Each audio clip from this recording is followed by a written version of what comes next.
Welcome back to Orange Hat Reviews, everyone. Hope you're all having a wonderful day. So, today we are going to be doing the mystery review, or rather, tonight. Sorry I'm a little late. Had to take care of a couple last minute things, as well as support a friend for a little bit. But yes, mystery review episode 21. This movie is a very enjoyable film. It really takes me back to childhood in some ways because I was a fan of what this movie is a soft reboot of. This movie, I hinted, was AMF and Lynch. And then I gave a bonus hint, which was, I believe, what was it? Now I'm drawing a blank. So, in fact, I can actually check Twitter really quick. But yes, thank you for all the supports thus far, folks. I really do enjoy it. And I really do appreciate it. Because, honestly, we need to support more of the smaller channels like myself and others because how are we supposed to rise if we can't rise together, you know? So, with that, the third bonus hint was, let's see, go to my profile.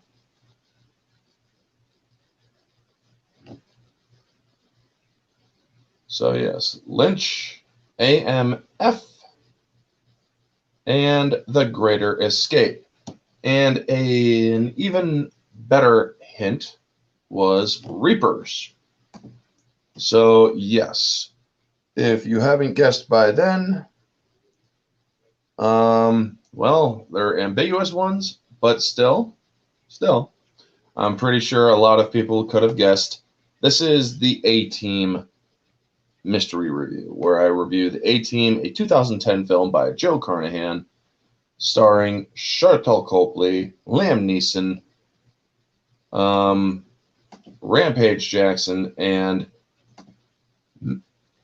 Cooper. Matt Cooper?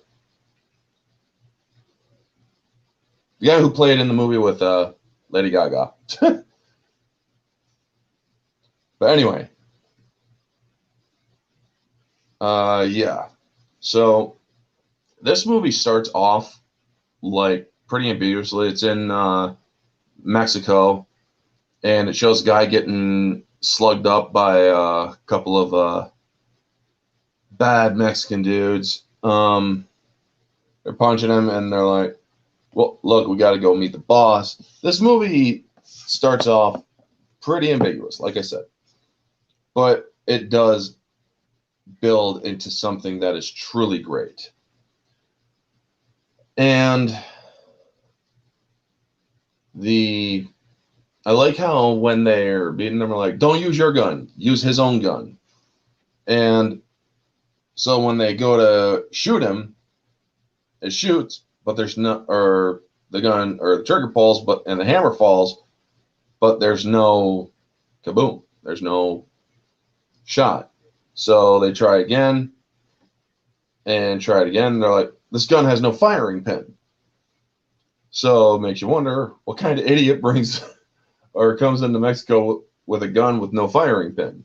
So as they leave and they send in a couple of dogs, you see the firing pin get pulled out of his sleeve from behind his back because he's cuffed. And then he backs up out of the way of as the dogs are coming in. Then you hear the cuffs go zip, zip, zip. Then you hear you see the two dogs walking away whining because they're handcuffed together. And you then see the character of Liam Neeson's Colonel Hannibal Smith, walking in, lighting his Cuban cigar, and then giving his flashy smile, and it labels him Colonel Hannibal Smith.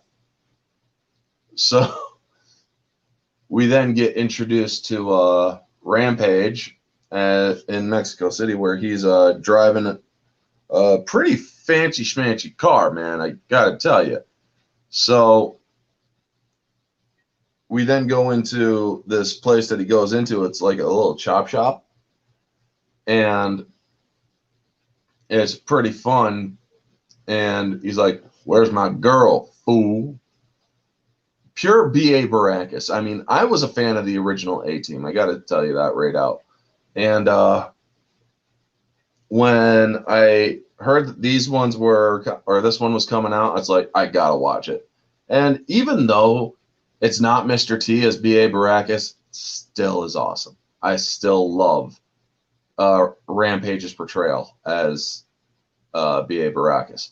And the guy basically tells him, he's like, oh, so you're out now. You're not going to do anything else? No? All right. Well, you're going to keep doing that, or you're going to do a 15-year bid in a Mexican prison. So, what? Do whatever you got to do, but just keep doing it. And so then you see him go like this, and you see on his knuckles, P-I-T-Y, pity. It's actually on his left hand.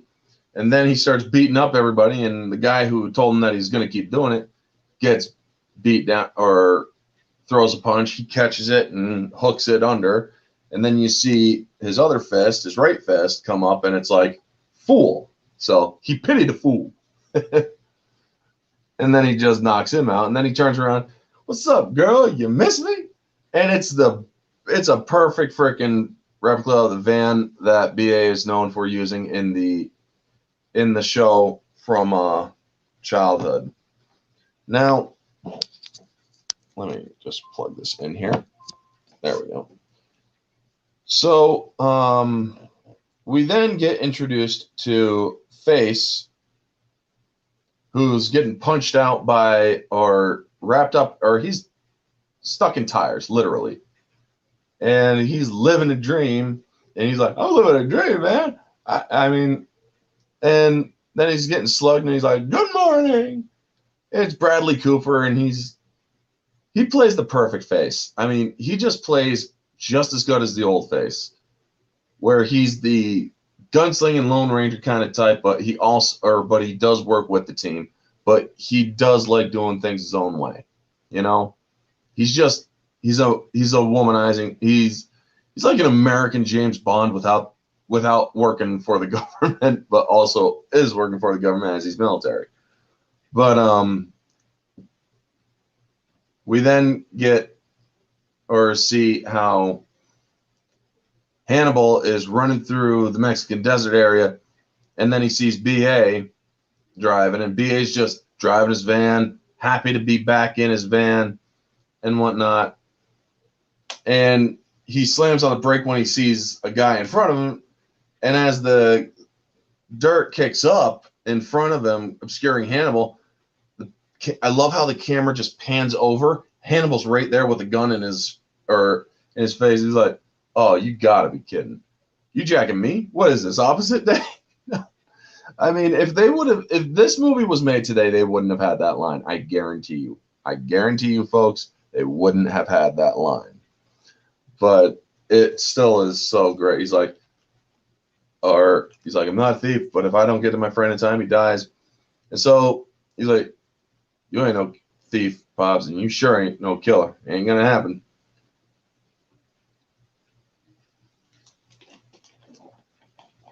Sorry. Need something to want my whistle. I see that there's one guy in the chat, or one person in the chat. Say hello. I'm guessing it's Jade Shadow lurking. But yeah. So then he shoots BA, or just has it graze his arm just above his Ranger tat. And he's like, and I love this whole scene where it sets up Hannibal recruiting BA, Baracus, and how they recite, or the recitation of the Army Ranger Creed. It's a beautiful way of how they both recite it line for line, or finish each other's sentence in that sense. And I love how he says, he's like, I don't prescribe to coincidence. When a fellow Ranger was needed, one presented himself. Now I need your help to save another. And during this time, he plays the radio where the money that he had was being tracked to this general named Tuco.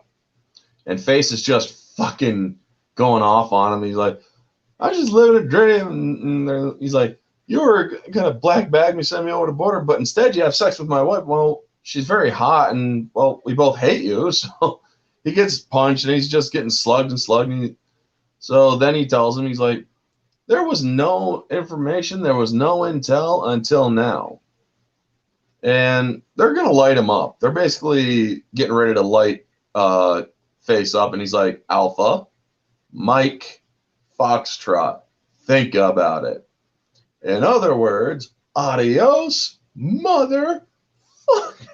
They don't have the F word dropped at then, because right as he's saying it, Bosco's van just comes out of nowhere and just starts ramming into people. It's a great scene. The shootout is pretty spectacular. That's what the hint AMF, Alpha Mike Foxtrot, stands or was, for those of you who didn't put it together. I do also like how the casting in this movie, even some small bit parts, are people that you know.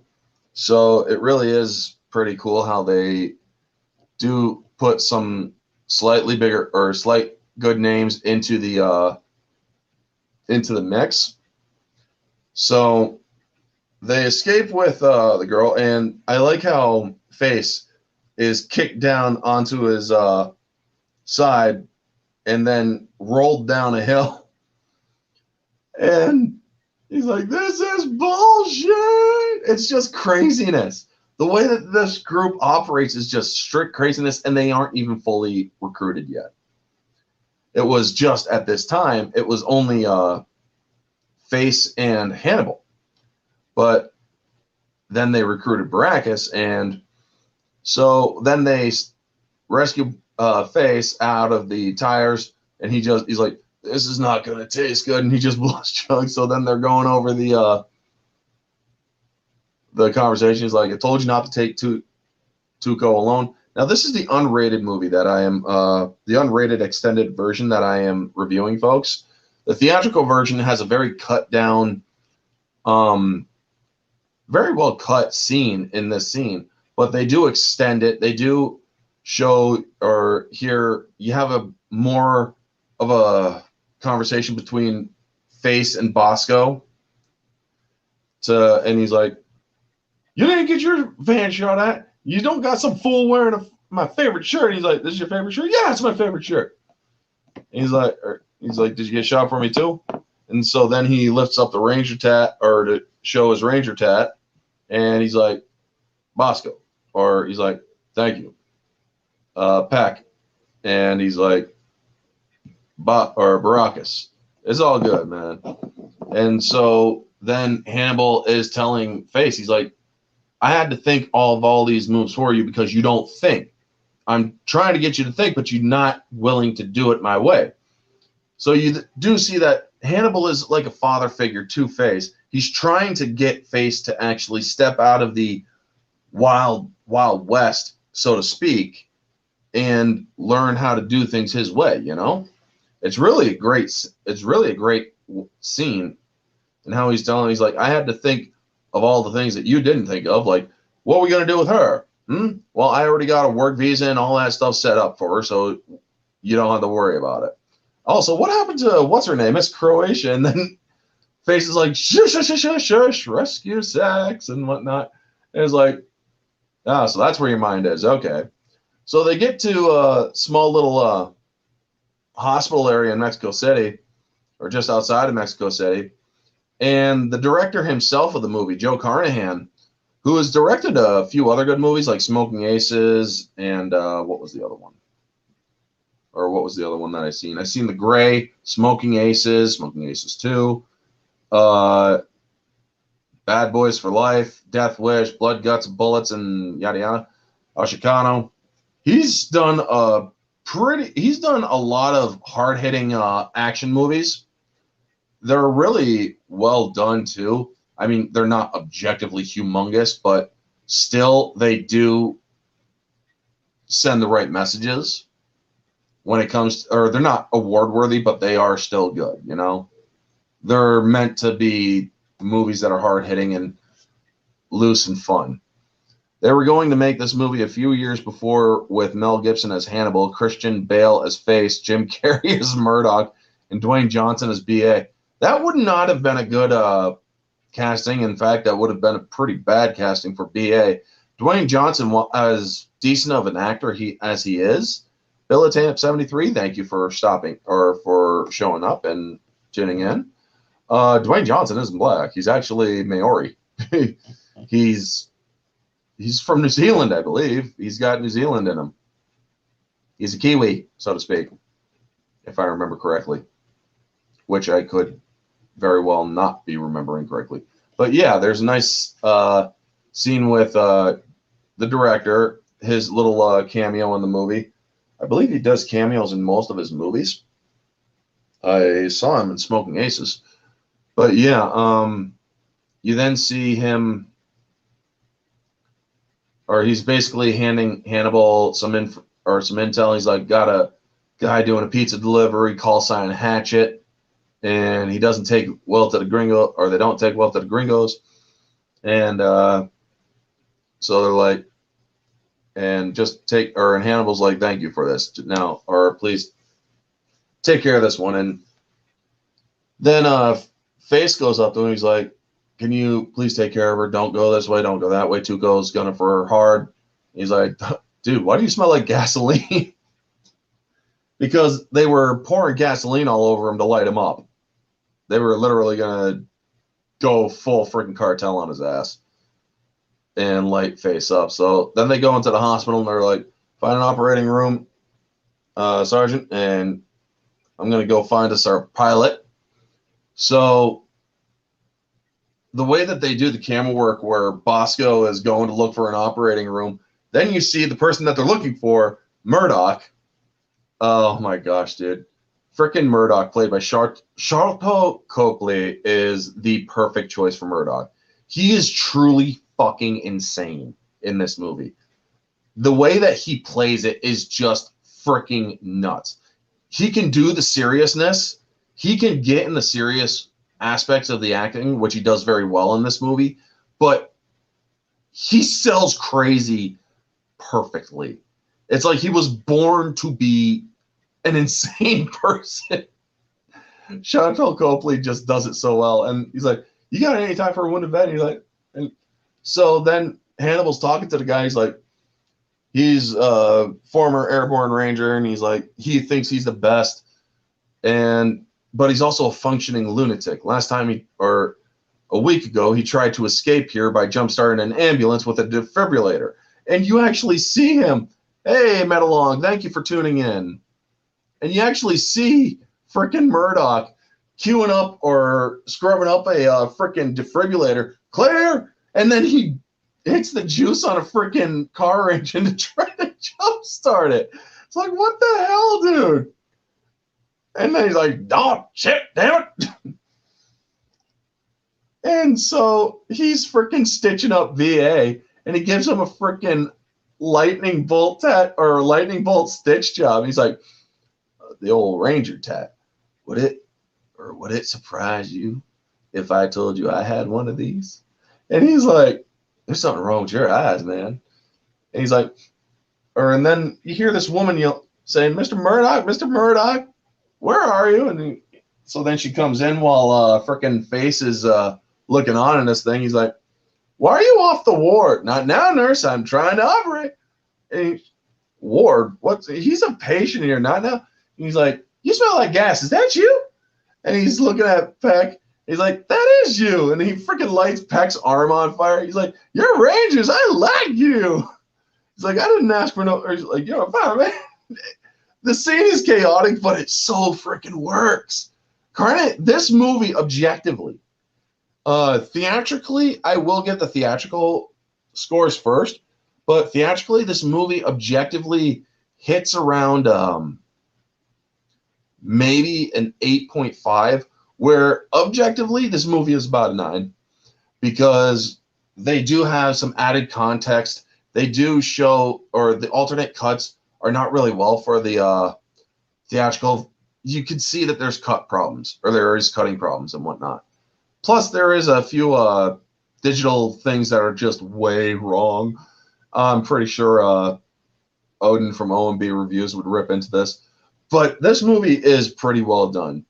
And then you see Hannibal freaking stopping BA from he's choking out freaking Murdoch. He's like, I see we all found a pilot. He's like, is this? He's like, you lit me on fire, man. And he stitched a lightning bolt in my arm. And he's like, I'm a ranger, man. I'm a real soldier, baby. I'm a ranger. And freaking Hannibal just has him look into his eyes. He's like, or I heard you're a hell of a pilot, the best, sir. And you see that Murdoch looking into Hannibal's eyes, he calms down from the insanity. He dials it down. And he's like, and he tells him, he's like, I'm a ranger, sir. And that's good enough for me. You're being released into our care and reinstated, Captain. And he's like, thank you, sir. So then they get up to the roof, and he's like, I'm a ranger. I'm worried. It's like, who is this guy? And you see him just talking to the helicopter. Freaking Murdoch is just so fucking awesome in this. I love Sharlto Copley's acting in this movie. Freaking Liam Neeson, he plays a good Hannibal Smith. I think he really does. A lot of people have actually said he doesn't do a good job, but I actually think he plays his own Hannibal Smith, which does a good job. And so does freaking Bradley Cooper. He does a great job as Face. And he's like, is this one of your projects? He's like, how are we supposed to get out of here in this thing? And so you then see freaking Murdoch just swinging on one of the rotors, singing, you spin me right round. You spin me right round. And I'm like, oh my God, seriously? He's like, rotors are good, sir. Who is this guy? So then he also ends up pancaking BA's van. And BA absolutely wants to kill him. He's like, you pancake my van, I'm going to kill you. He's like, you can't park there. That's a handicap spot. And so you see this hilarious freaking fight between a gunship and a medical chop helicopter. And you see him spin around, and BA almost falls out, and he gets traumatized by this. He's an airborne ranger. He's shooted into so many different missions. And then so he gets traumatized with one flight with Murdoch, and he's like, he only has 8 seekers left.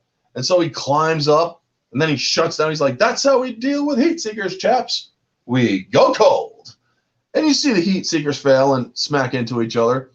And then he's like, and then Pax complaining, is this part of the plan? He's like, 1 move ahead, that's not a plan. 2 to 3 moves ahead. Beating your opponent before his moves are even made. That's a plan. And then he says, hatchet, hatchet, mark on my LC. And he then contacts Tuco, the general that's going after him. He's like, you are engaging in unauthorized warfare with U.S. military personnel. And Tuco's not having it. He's like, no, you engaged me. He's like, I repeat, you are engaged in unauthorized warfare against United States military personnel over United States airspace because they just crossed the line from Mexico into the U.S. And then he tells him, Alpha, Mike, Foxtrot. And then you hear Face say again, he's like, in other words, adios, motherfucker. And you see an F-22 just blow Tuco right out of the sky. He's like, or everybody's like, that was awesome. Yeah, I can't believe I should have never died, you bossy. And you see Rampage just freaking scared out of his mind. He's like, that wasn't awesome. I'm never going to play. I hate you all. And whatnot. And he's like, there's a plan and everything, kid. And I love it when a plan comes together. So 8 years and 80 successful missions later, they're in Afghanistan during the pullout. And So then you see freaking Murdoch just blasting away on a freaking cookout grill, and you see, or he flips over some meat and it just goes, and then they're like, "You guys want a nuke to saute or flash burn?" And he's like, "Nuke it!" And so he takes a shotgun shell. He's pouring some of the freaking powder onto the damn steaks and stuff. And he's like, and you see BA, he's like, "Murdoch, burn the hell out of it, like it was damned." It is just so great, folks. The dynamics between the chemistry between the A team in this movie just works so well. I love it. And then they get visitors, and we get an introduction to Jennifer Beal, who plays Sosa, Carissa Sosa, who's DOD and whatnot. And they're like, visitors. And he's like, "You want some of that secret sauce?" He's about to put freaking antifreeze on the steak. And he's like, "No, I mean, nobody does an antifreeze saute like you, Murdoch. But last time, I got a little Bell's palsy from it." He's like, "It's only partial paralysis. Come on, check it. Take it like a man." And so then he's like, "Visitors." And Face and Sosa are talking about their past together, how she was with him at one point. He's like, "Did you steal my Steely Dan CD?" Because we listened to it like 9 times. We were doing something. It was in a bed. You don't remember? And she's just shooting him down. And then she gets to the real dig of it. She's like, there's a rumor about some plates.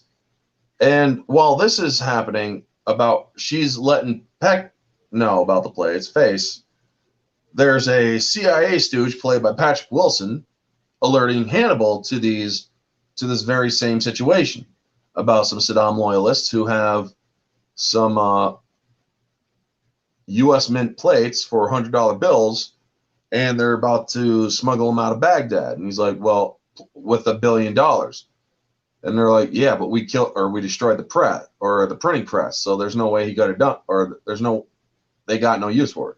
Well, they rebuilt the mint, or they rebuilt the minting press. So yeah.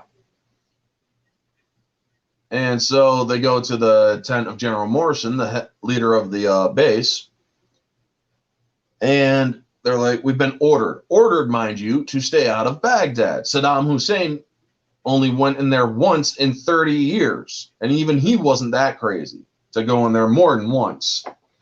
And so the dynamic between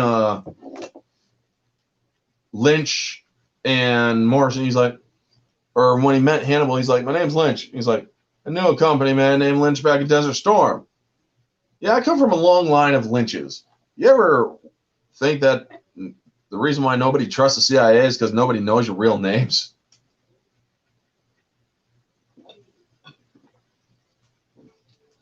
Sorry about that, folks. I was thirsty. And yeah, so he's like, I knew another Lynch." Morrison goes off on a Lynch. He's like, "Back in Laos, 68, no relation." "Well, you remind me of him because he's wearing body armor in the HQ." No, he's wearing body armor in the HQ. That should tell you everything you need to know about the CIA. And we get a mention of a guy named Brock Pike, who's part of Black Forest, who's a mercenary unit that are known for doing some pretty shady shit. And Hannibal basically is begging Morrison to let him take the mission to get the plates, because he feels that he could do a better job with his boys than Pike could without the bloodshed, or without the major bloodshed and whatnot. So he's like, "Well, you don't want to beg? Well, I'm begging you, Hannibal. Let this one go." You see that Morrison is truly begging with his friend not to have him take the mission. And this is a wonderfully acted out scene, too, because it just shows you how well the dynamic the chemistry between these two characters are. So he's like, "And you'll do it with or without my blessing?" He's like, "No, that I won't do." "Well, I don't know if it really is much of a blessing, but good hunting, my friend." And that kind of makes you think a little bit. So then we get back to the discussion between Face and his old girlfriend, Sosa. She's like, I will court martial you if you go after those places. Ooh, okay. So she's saying, I'm waving you off now. Don't do it, Stay out of Baghdad. And she's basically saying that he'll be in trouble if he does. But as her and her escorts are leaving, they're like, you sure they could do this? Look, I will never say this in front of them, but they are the best clandestine unit in the military, or in the 4 branches, and they specialize in the ridiculous. Keep an eye on them. Don't let them out of your sight, she tells her 2 guys. And so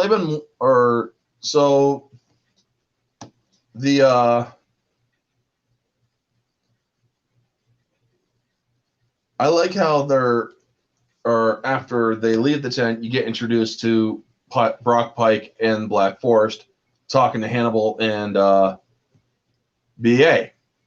And they're like, we make it in a week what you guys make in a year, He's like, you guys aren't freaking soldiers. You're assassins in polo shirts. This is Morrison's base. Bug out of my op. And they're like, no, sweat it, man. We won't need to worry about them. We got something special planned anyway. So in the unrated edition, or the unrated version of this movie, you do have some of the plot kind of hinted and given away a little bit before the big happenings happen. And it shows you that, or they hint at it, but they don't really tell you what's going to happen. Where in the theatrical, they don't. They actually cut those parts out.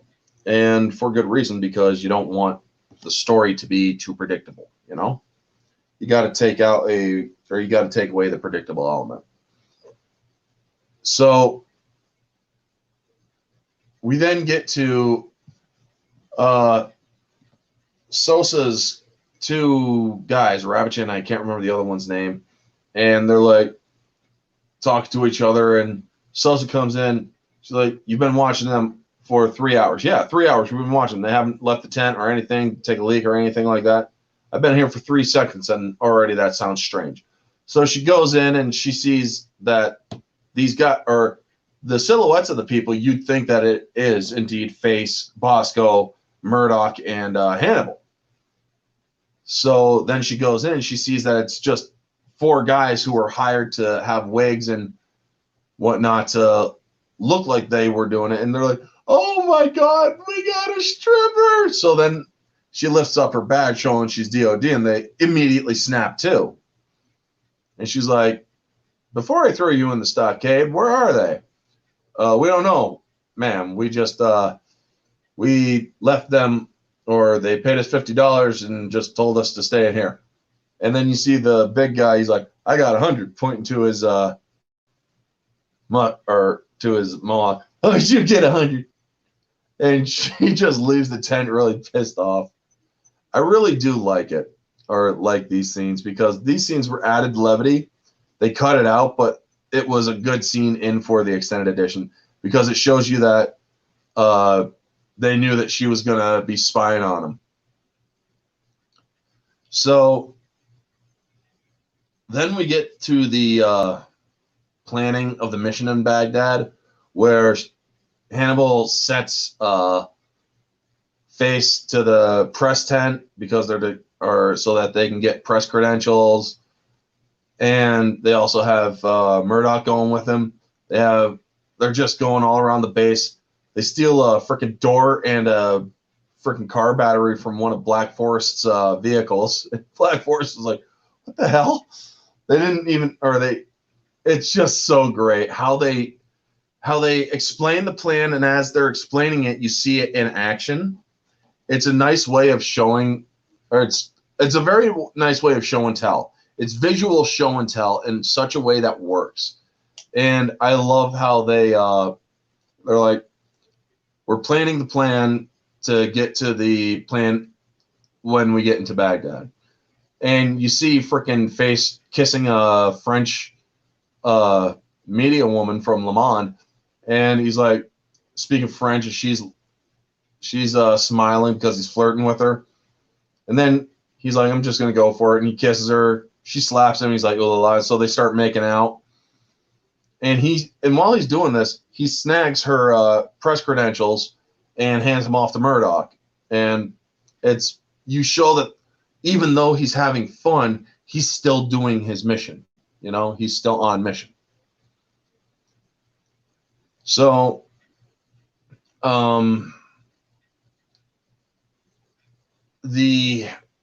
Murdoch, when they start going or talking about how they're going to get into Baghdad, and he's like, anything for me, boss man? He's like, there was a little bit, or I had a little chopper here a second ago. I don't know what about or where it went.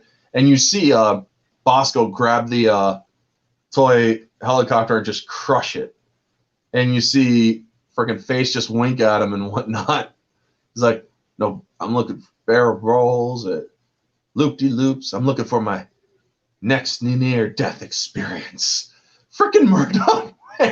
He's like, just air support on this one, Murdoch, but we'll get you on the next one. So they show the mission and how they're executing the mission, and then they just go into the full motion of the mission. And you see freaking Murdoch while they're doing the whole planning and whatnot, talking in an airstrike phone. And he's like, it's for you. He hands it to Bosco. He's like, no, you need to call an airstrike on yourself, fool. And they're just laughing about it. The fun between Murdoch and Bosco in this movie is hilarious to watch. It really is. To see them just go at it, and I cannot stress how well the acting is in this movie. Because this, like I said, this movie's not award worthy. However, if awards were not as stingy as they are today, I believe that they would actually be very, very much award driven, or that this movie would have gotten awards. So we then get to the end part of the mission, and one of the cool behind the scenes things is that Bradley Cooper trained with his M4 so well that when he needed to eject a mag, pop one back in, or reload, pop back in, and shoot again, he does it super fast. That's a wonderful thing about Joe Carnahan. The people who have the weapons trainers and whatnot, they do a very good job at getting the actors to get comfortable with the weapons. Drop mag, reload, there you go, go, go, go. It's really good, fast-paced stuff. And this movie is no exception. So when they get into a bridge, you have BA they get their hands on the plates and then on the money in the truck. So then they're nailing in some airbags, because they stole a bunch of airbags from Black Forest as well. And they're like, airbags deploy on contact, right? Don't worry, Face. Everything will work out fine. He's like, if I was worried, I wouldn't be, or if I wasn't worried, I would be stapling or nailing myself to the truck right now. And you actually see him nailing himself to the truck. And so they drive off a dead-end bridge into the water, and the airbags do deploy because of the pressure and whatnot. And then you see a frickin' tilt rotor shooting the hell out of the people that were chasing them. And you hear Murdoch, he's like, I smoked you. And then you hear BA, who's in the container because they needed him to get into the container to protect him. He's like, is that Murdoch? Is that anybody? And he starts freaking out, and he's like, hey, is that Bosco? He doesn't sound too happy. So then they get to the base, and the general's on his way. So you see how crazy their action. You see the A-Team in action, and how it's just another great plan that came together very well. And some asshole outside.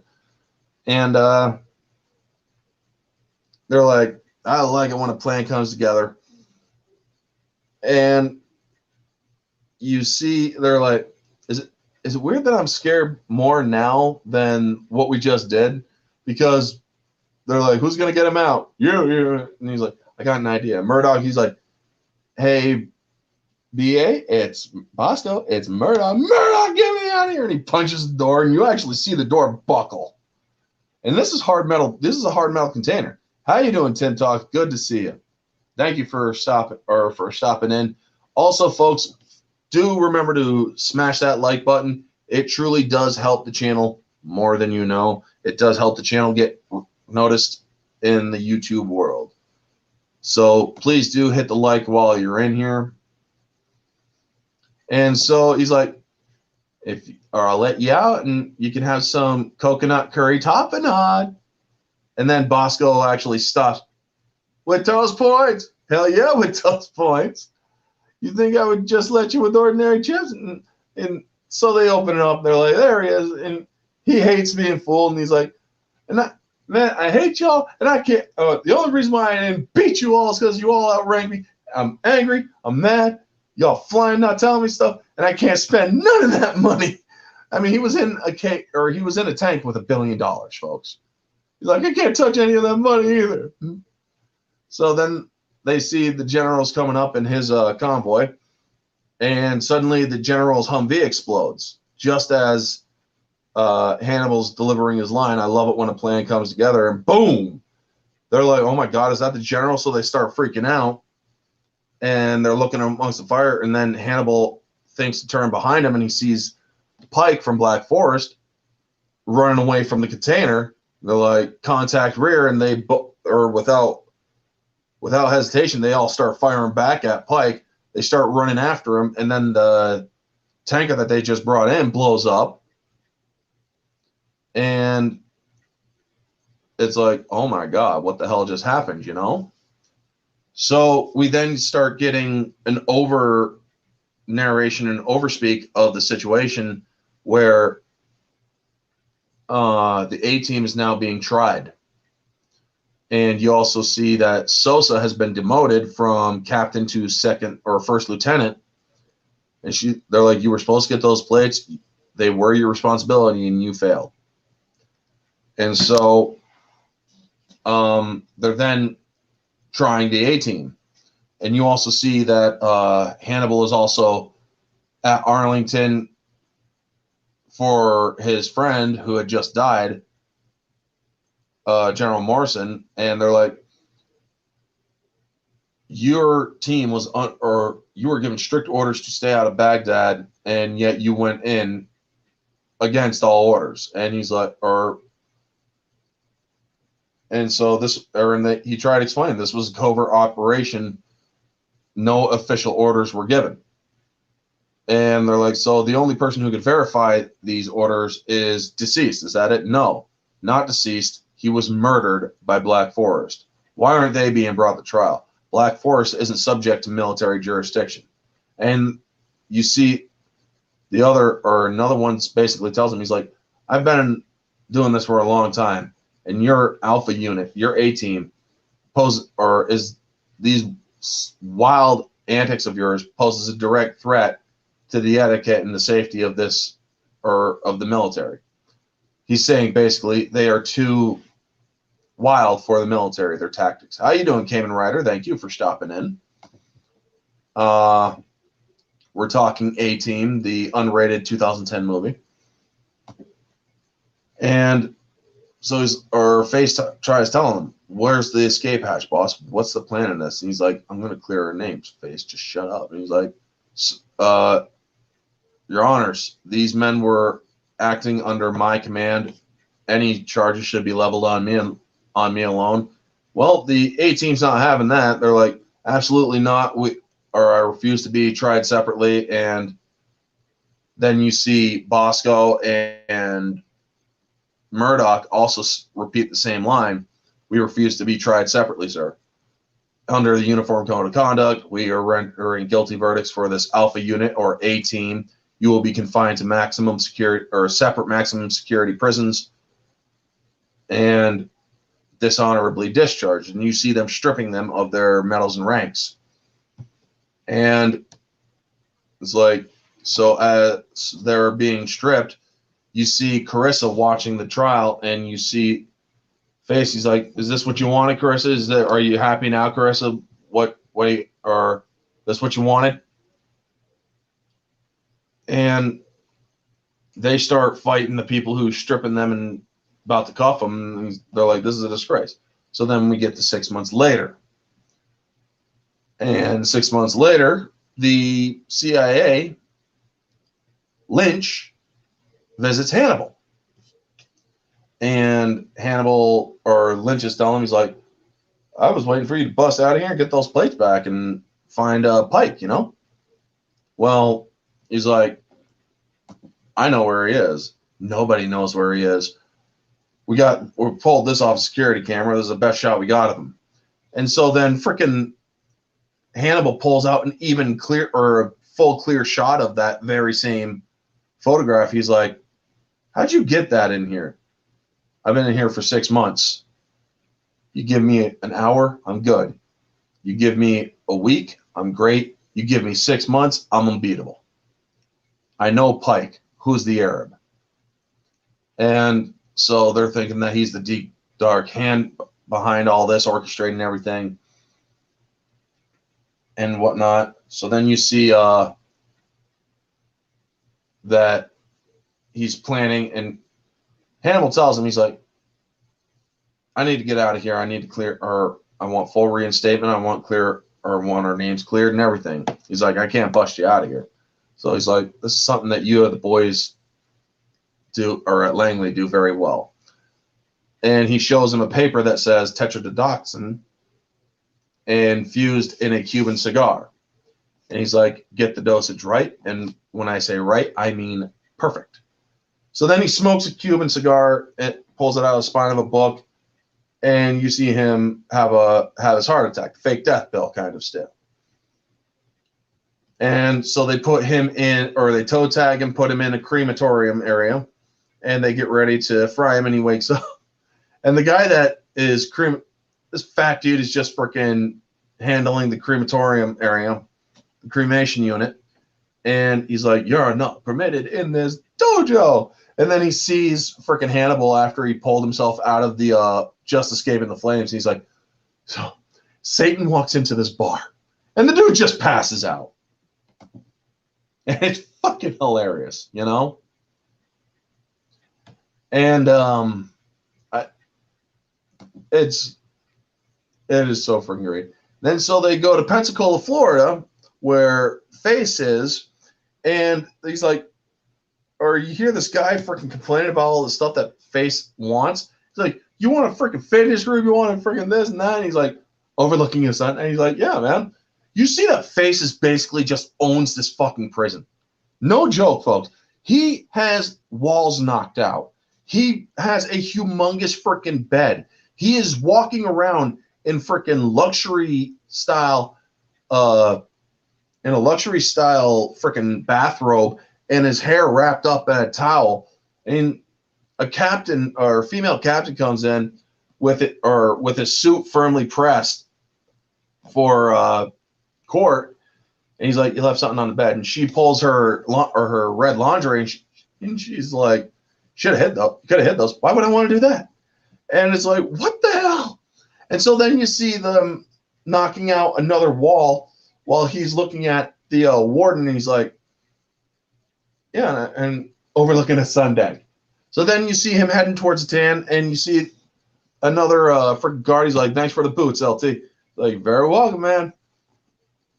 And he also Face got the warden's son relieved from his tour in Iraq. And so then he gets into the tanning area, and he's like, "This says a lot about the body and the hands and whatnot, but what about the face?" And there's a cameo of the original Face, the original actor who played Face in the 80s. And he's like, "Well, you don't mess with it, kid. Thanks for the tan. You're welcome."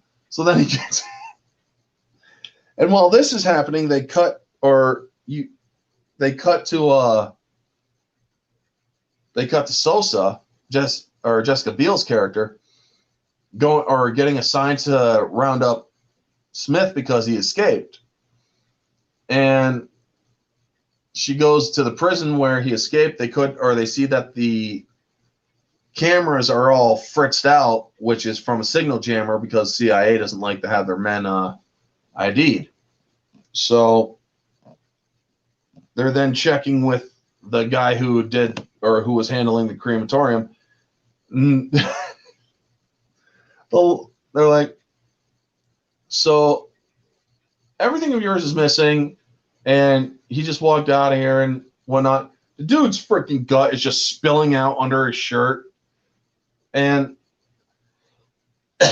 one of the guys is like, looks like he ate Smith. He's like, what's that smell? Just leave it alone.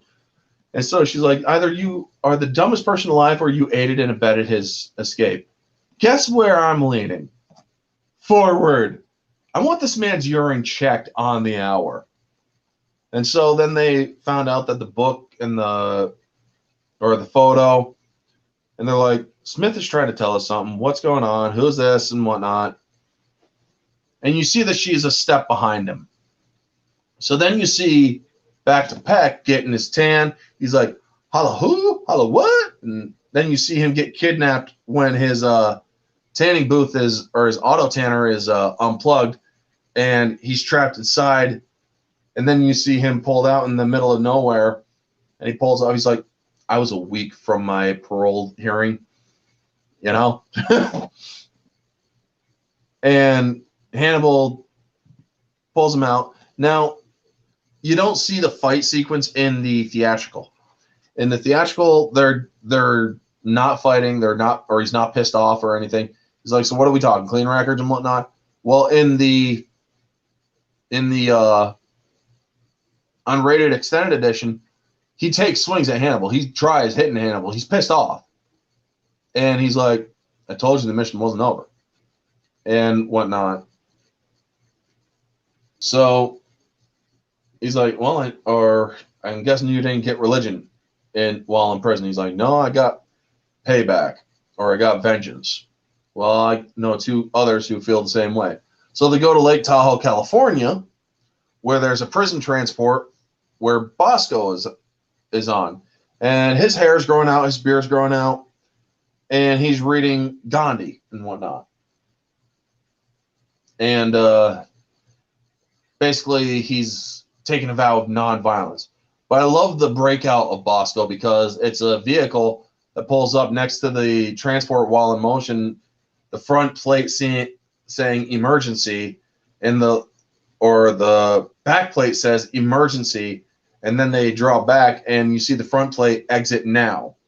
So immediately he puts two and two together and they break him out. So then he tells his friends, I can't kill anybody. I've taken a vow of nonviolence. And he explains his past, and he's like, that's where the Mohawk came from, where everybody's like, Bosco's a badass, out collecting scalps and whatnot. Because you also see that in the original A-Team show, Mr. T has the feathers in his ears and whatnot, so you do kind of get a Native American vibe off of him.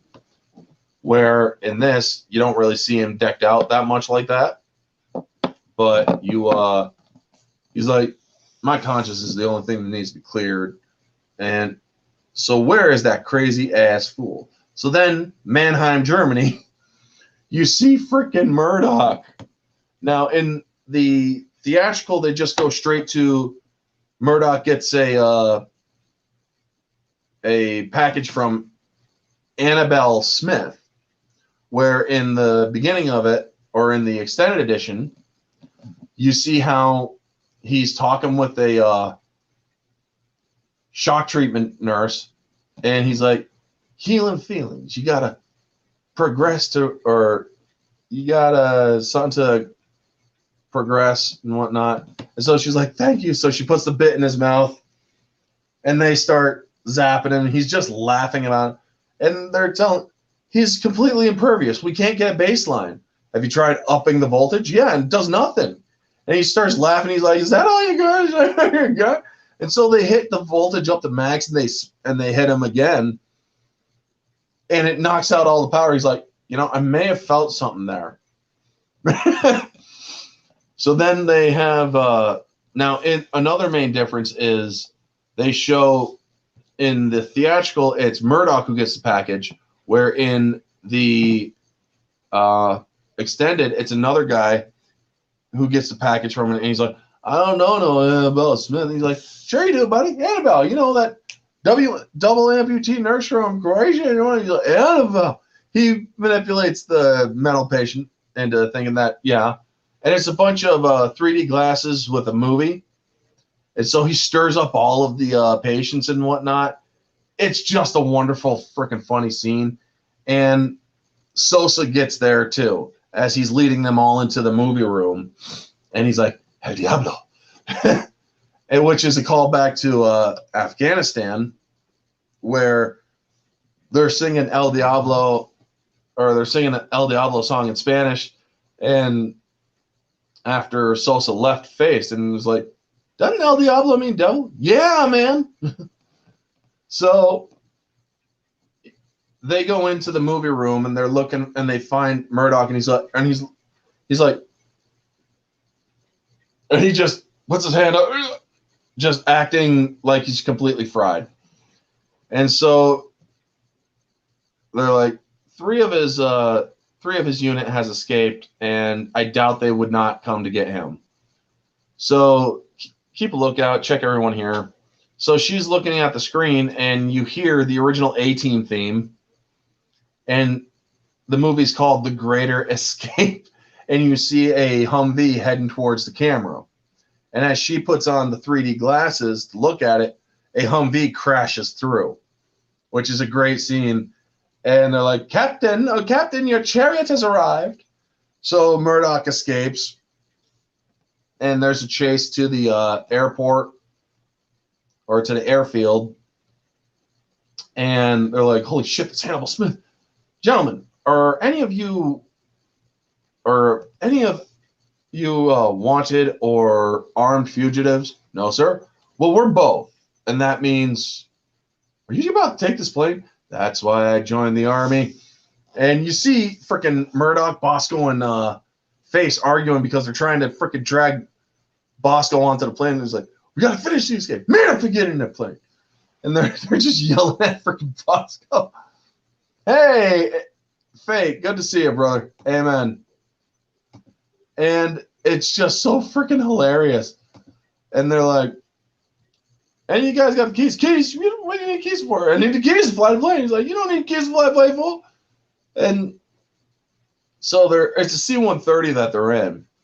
And they're about to take off. They're like, here, take this. And he hands Bosco a blue pill. He's like, is this going to knock me out? Better knock me out, or else I'm going to knock you out. Bosco, the buttons are confusing me. Shut up, fool. And so they're like, come on, Captain, we got to get out of here and whatnot. It is just so fun. The entire movie is fun, folks. But this is where it gets real fun. So the scene with the Reapers versus the C-130, and he's like, turbulence never brought down a plane, folks. And then they're like, oh, shit, we got incoming. And you see these Reaper drones, which are slightly smaller Predator drones meant for subsonic UAVs. They look a lot like Predators, but they're armed to the teeth with like freaking Sidewinder missiles and whatnot, and heat guide missiles. So it's a C-130 versus these two Reapers, and before they take off, he's like, Face, your girlfriend's back.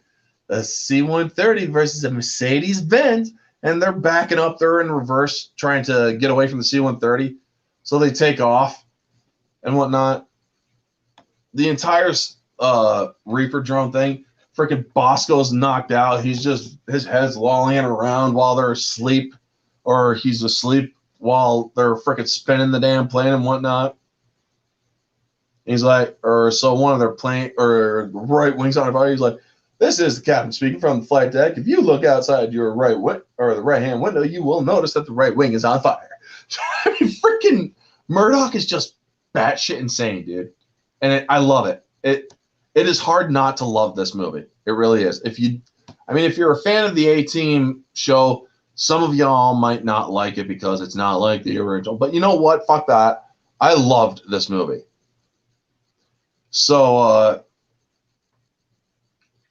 they then, or Sosa gets over to air traffic control, and they're like, I want those men alive. Do not shoot down that plane. And they're like, we got to pull these drones offline or I'm going to be a bitch detail.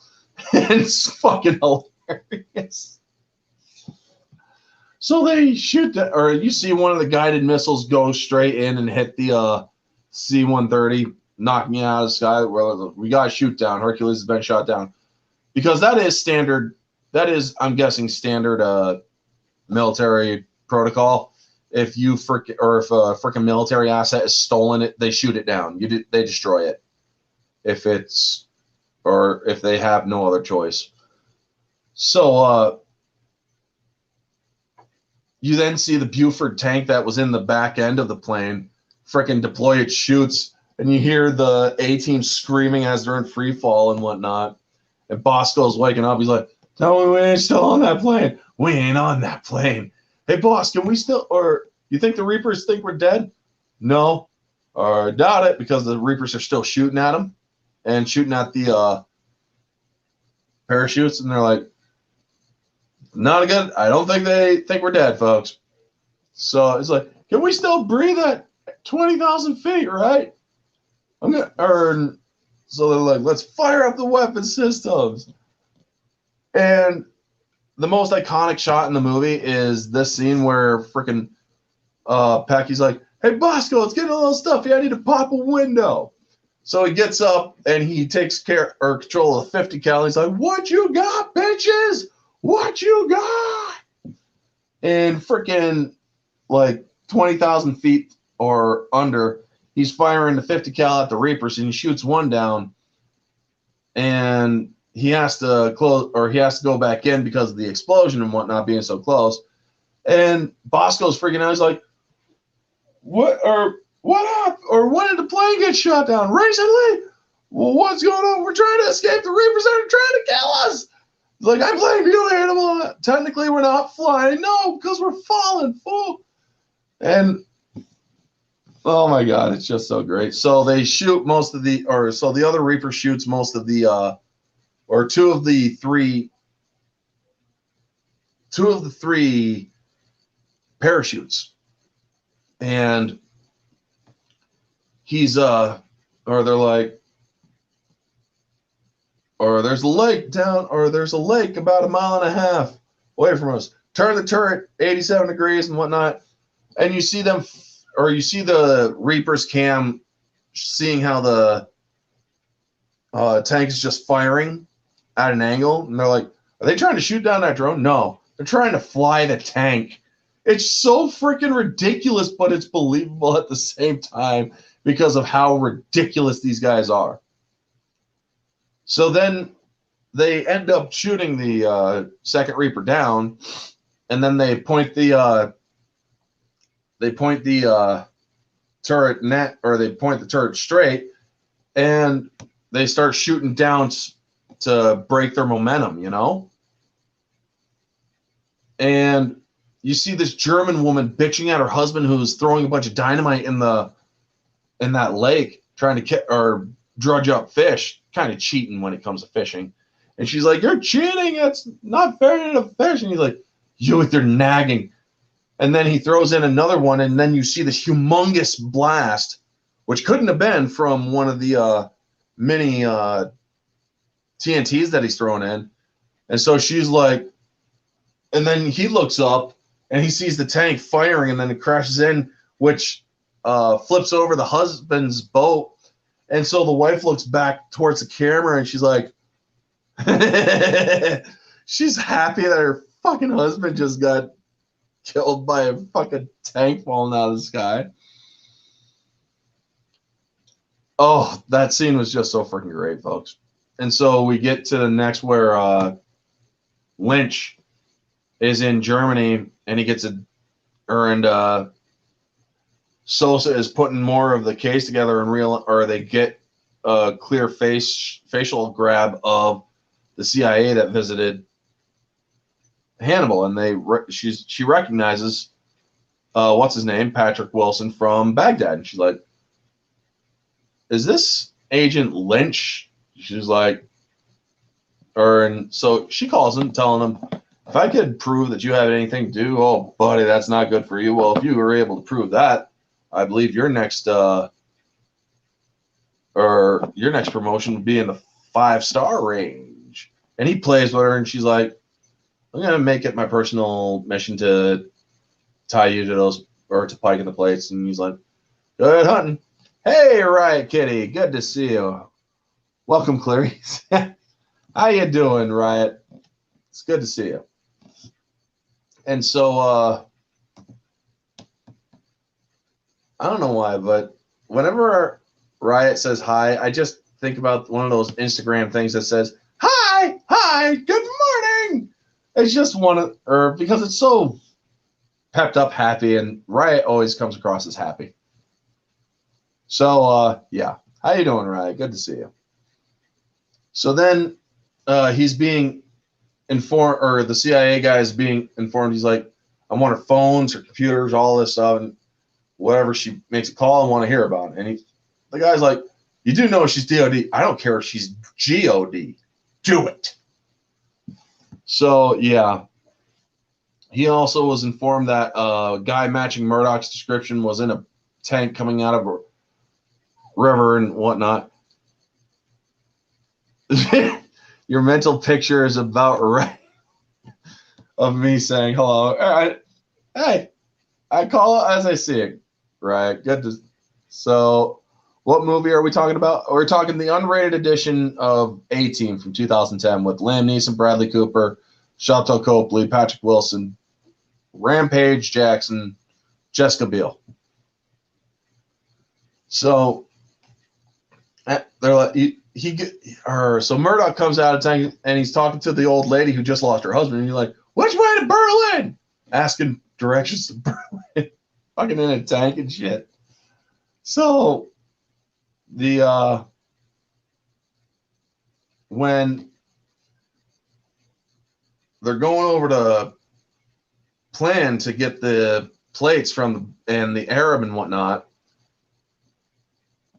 Hannibal tells Pike to make sure that they're bringing in the former flame, or his former flame, and basically saying, if they realize that she's onto us and onto Pike or Lynch, he won't hesitate to kill her. So get her out of there and whatnot. And so Pike does a drop onto her with a cell phone, and he then tells her, we're innocent. You know we're innocent. We didn't kill Morrison. We didn't steal those plates. We're not working with Pike. So hold on to that phone, okay? And he also has a more personal discussion with her of how she panicked and how she freaked when he wanted to get serious with her in the relationship and whatnot. So then we get him leaving the photo booth that they were talking in, and he cuffs her so that she can't chase him. And then he's walking out and he has a gun down to his side and he pulls the trigger twice and says, oh my God, that man has a gun in German, which causes the actual assassin that was there to kill Sosa to reach into his pocket but not pull his gun. He's like, sucker. And he gets out of there. So we then get to the plan where Pike, the Arab and stuff, they're at a bank in Berlin. They're loading up the plates, and there's a guy across the street scrubbing windows, and then you see that the guy's whistling a tune, and you see that it's Bosco, and he also has a freaking grenade launcher, and he launches a smoke grenade into the area where they're getting ready to leave with the plates, and Hannibal gets in there, throws a couple flashbangs, and takes the plates from Pike and throws the Arab out the window with a parachute. And Murdoch swings in, talking baseball. Is like, Murdoch swings in, and there's a catch. He catches the parachute on a rung of the damn helicopter with the Arab attached and whatnot. So they got him, and Hannibal jumps out the window. All of these scenes are very well shot, and Pike starts shooting at Hannibal as he's trying to escape, and the plates get knocked out of his hand. So he's like, BA, get those plates. And then he sees that BA sliding down the other building. And so he shoots at BA. BA falls, injures his leg a little bit, but he runs into a parking garage where Pike catches up to him. And he's like, or Pike throws BA around. He's like, what you doing, buddy? Why don't you fight back, huh? So then BA is on the ground. He pulls a gun on him. He's like, don't make me do this, man. He's like, you ain't going to shoot me. I'm going to shoot you, Baracus. And you want to know why? Because once you pull that slide back, it's on. And so Hannibal smacks Pike with a vehicle, and he's like, I couldn't kill him, dude, because Bosco has taken that vow of nonviolence. He can't kill. So they escape, and Lynch gets caught firing in full view of the public, where the police and everybody arrest him. And so the DOD gets a hold of Pike, and he's like,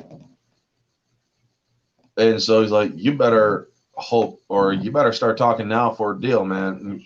And Pike's like, no, you better start dealing, because otherwise you're going to miss your chance. So they get the plates and the Arab, and everybody's like, or the team is talking, and then Hannibal starts talking to the Arab directly as if he knows the Arab. And they're like, sir, do you know who this is? We all do. And when they pull the bag off the Arab's head, it's General Morrison. General Morrison, who died in Baghdad when his Humvee got blown up. Apparently, he wasn't really in there. So, this is when you see Face is completely, or not Face, but Murdoch. As crazy as Murdoch is, he is shocked to shit at this reveal. He's like, Morrison? I mean, and then Face is pissed off because he's like, you should, or so Morrison tells Hannibal, he's like, why don't you just kill me? And Face pulls a gun. He's like, that sounds like a wonderful idea. And Murdoch's like, no, dude, don't do it. And he's like, boss, let me do this. Face, he is our evidence. If he kills, or if we kill him, we can't clear our names and whatnot. They're like, everybody out. Everybody out. Right? And they're all pissed off, and rightfully so. This man, this general of the army, set up his entire team, or set up Hannibal, his best friend, and whatnot, all for fucking money, all for money. How would you feel?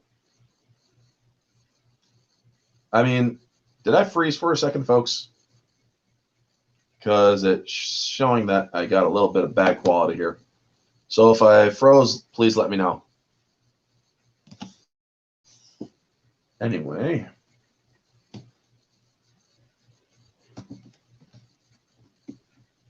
And while we're doing that,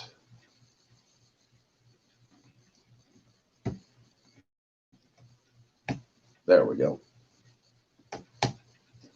And there we go. Interesting. So I didn't freeze. I'll take that. So, yeah, how would you feel if your best friend, who you've known for decades, sold you out for money? It's ridiculous. I mean, you'd want revenge too. So he told him, I attended your funeral. I saw your tomb at Arlington. You were buried with full honors and a war hero. And he's like, don't, or so, and he has the gun up to his head, or he has the gun right there. And Morrison, he's like, he just leans into it. He leans into it, and yeah. Shock Skywalker's Jedi Academy. Dude, that was not cool, man. No, it's not. How you doing, Shock? Good to see you. And he tells him, death is too easy. You're going to be turned in. And the general's like, please, Hannibal, don't do this. You owe me that much. And he's like, you owe me. And hold on 1 second. Got to adjust. So he he then calls Pike, and he's like, I got the plates, and I got Morrison. He's like, you got Morrison, kill Morrison, and get your lives back. And while he's talking with Hannibal, he has a gunship getting ready or locking onto their location to blow them to shit. So they're out, and they're like, boss, could you do that to us? Could you? No, I could never do that. And as he's leaving, or when he was leaving the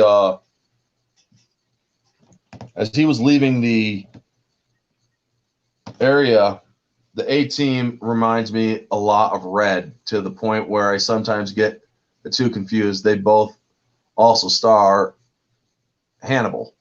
Does the movie Red have Liam Neeson in it? I don't think it does. Red didn't have Liam Neeson in it. But yeah, so unless you're talking about Hannibal, the name Hannibal, then I believe you might be, or that might be right. But anyway,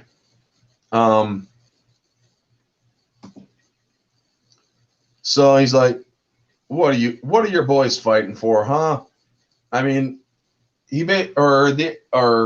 Morrison basically is like, they'll fucking damn you, or they shit on you and then they damn you. And so he's like, or after they're all like, could you do that to us? And he tells them, no, you are the finest men I have ever served with, and I will never betray you. I will never betray you. I could never do that. I would sooner shoot myself than do that. And then the gunship comes in, blowing the hell out of Morrison, but the A-Team is still alive.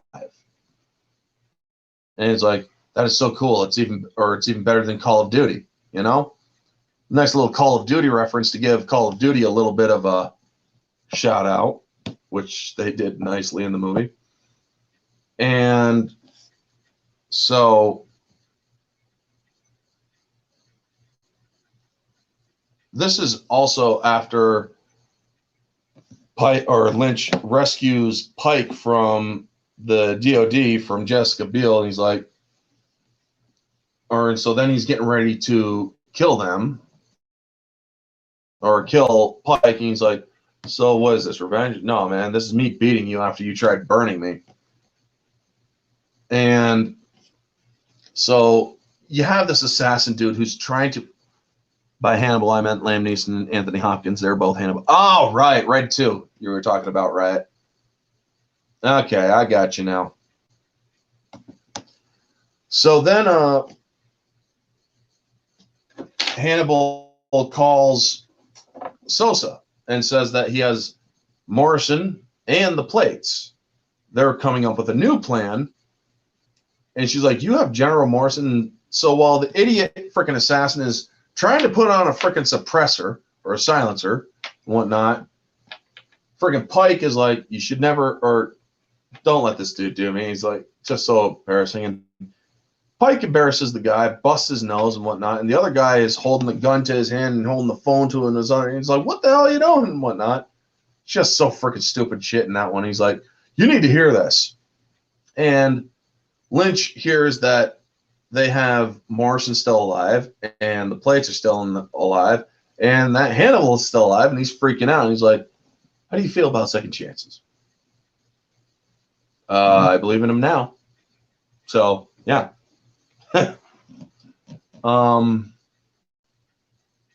So then we get the plan to get to the docks in LA. And you have Rabbi Bunny Binkowicz and a guy who is, or an African guy, which BA is supposed to be, but they have, but they got, and Murdoch's supposed to be the rabbi, and they get the IDs mixed up.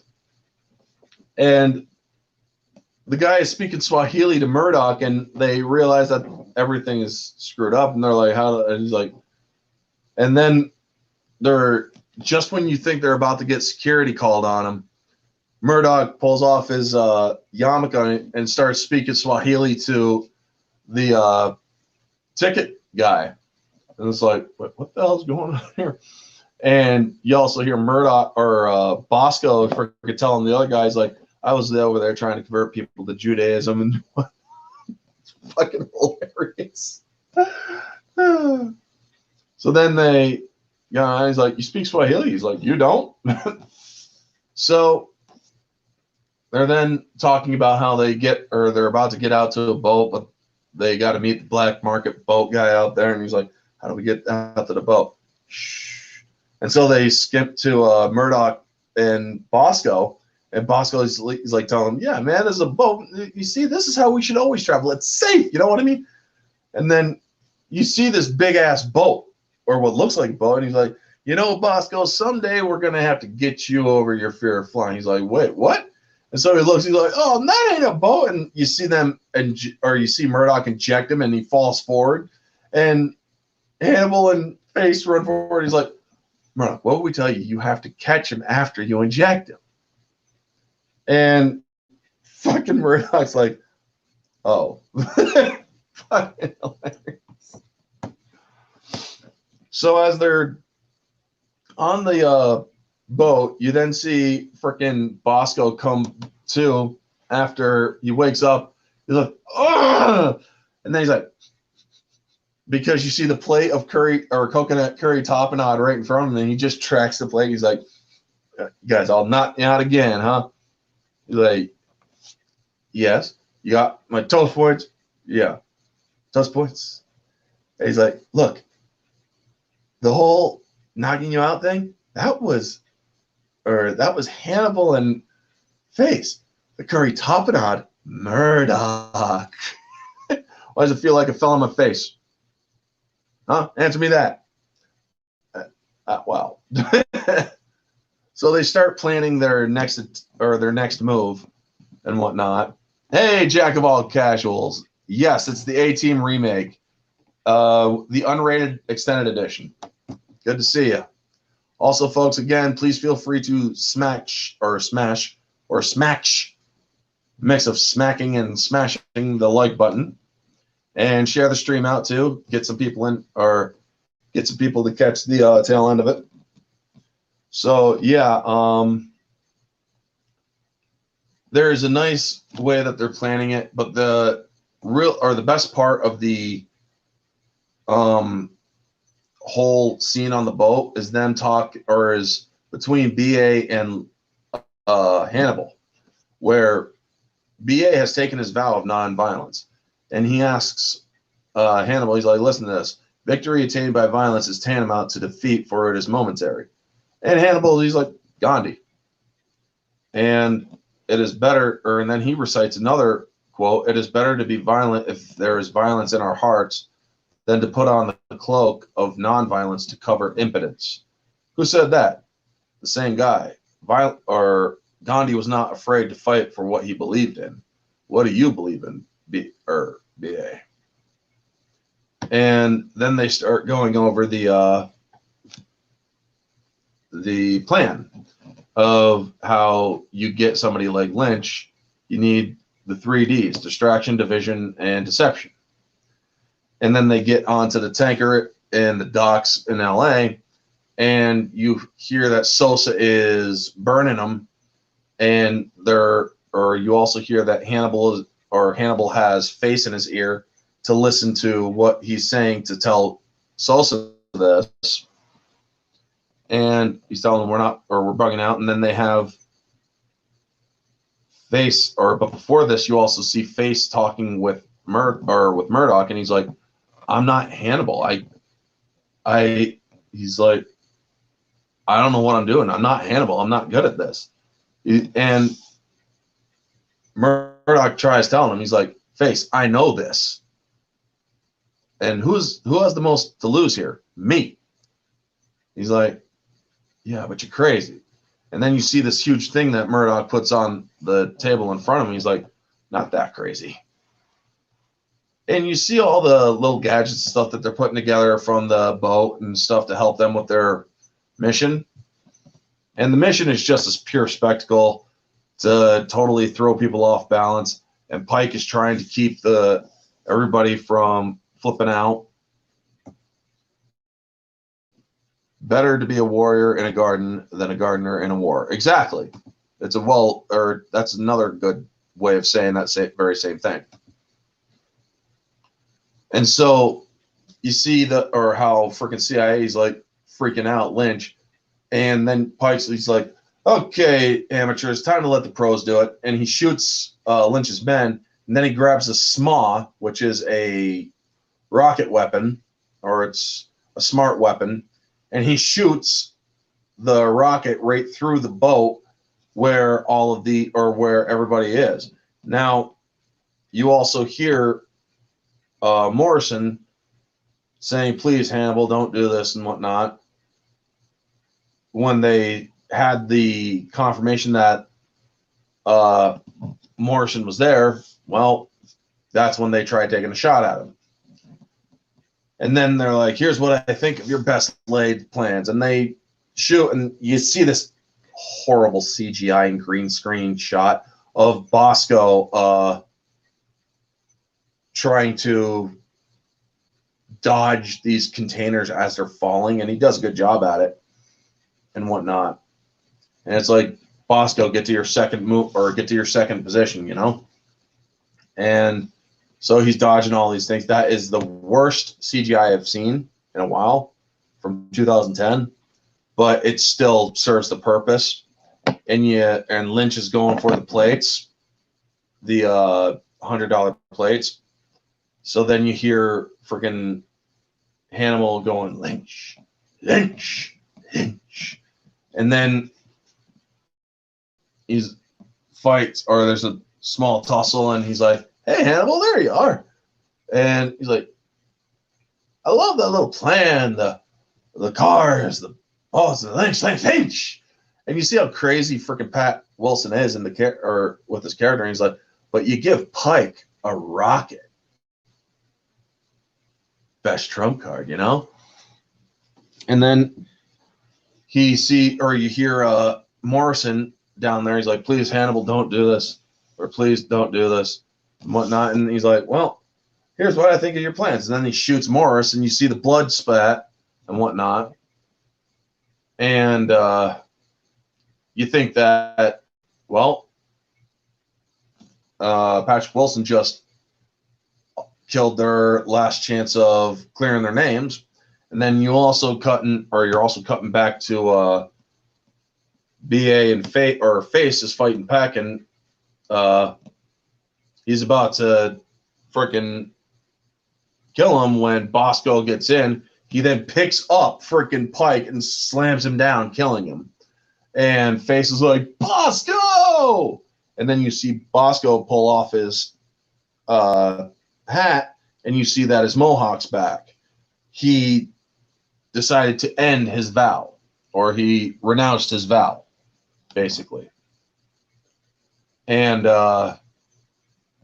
then going back to Lynch and Hannibal, and he's like, "Oh, wow, you're gone." So he then shoots Hannibal, and he thinks he's won. And then you hear Hannibal thinking, or telling him, he's like, "You think you won and whatnot."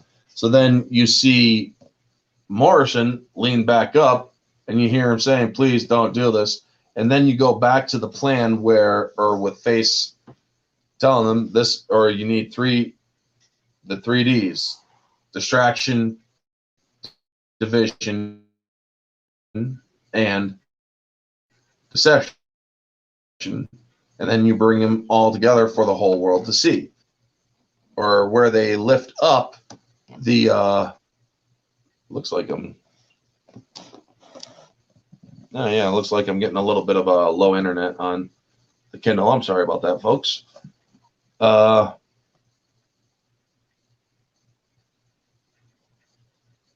on one moment. Am I coming in clear, everybody? Can everybody hear me clearly? Please let me know in the chat.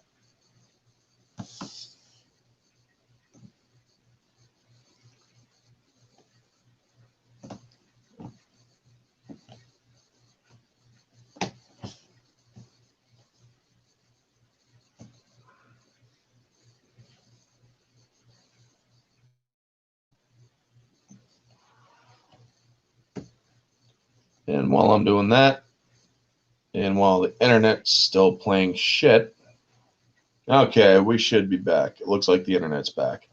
Yep, it is. Okay, so the containers raise, and there's everybody, the police, the DOD, Sosa, and them, they're there to arrest him. So he's like, how's that for a magic trick and whatnot? And he's like, very good, very good. Okay, thank you, Riot. Yes, thank you.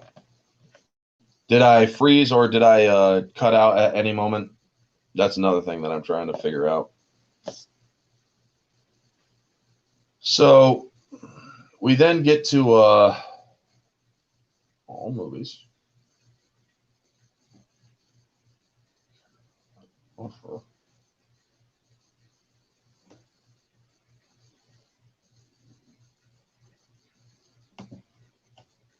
So then we get to the end where everybody has gotten the names cleared, and the person who had Morrison's voice was Murdoch.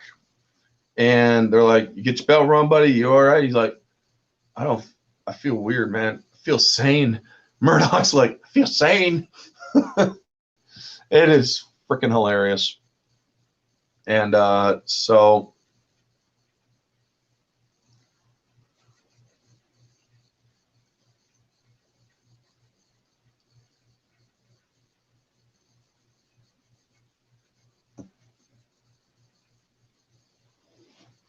so yep, everybody's getting or all the bad guys are basically getting arrested, and you see the A-team in the back of or getting checked out, and then a new CIA stooge comes in. He's like, we're here to take custody of your prisoner, and he's laughing about it. And then he's like, gentlemen, the CIA and the rest of and the U.S. government, thank you for your service and whatnot. Hey, JM 2021, you're coming in on the end of this review, but good to have you here. Make sure you smash that like button, folks, again. So he's like, what's your name? My name is Lynch. Lynch, did he say Lynch? Yeah. So then the head of DOD comes, and they're arresting the A-team, and the A-team's like, wait, what? We just cleared our names and everything, and yada yada, and they're still arresting. Technically, it is still a crime to break out of hey, have you heard of Demi Lovato talking about alien? Yes, I did. I heard about that. It was stupid. It is A-Team, Kamen Rider 64, the remake of A-Team with Liam Neeson. It's the unrated extended edition. So it's like, technically, it's still a crime to break out of jail. So they're arresting them for unlawful escape, or for escaping federal custody, you know? And they're like, and you see freaking Murdoch, he's like, I'm like Houdini, I'll chew through your cups. And Sosa is like, or trying to tell our boss, this is bullshit, sir. He's like, this has to happen.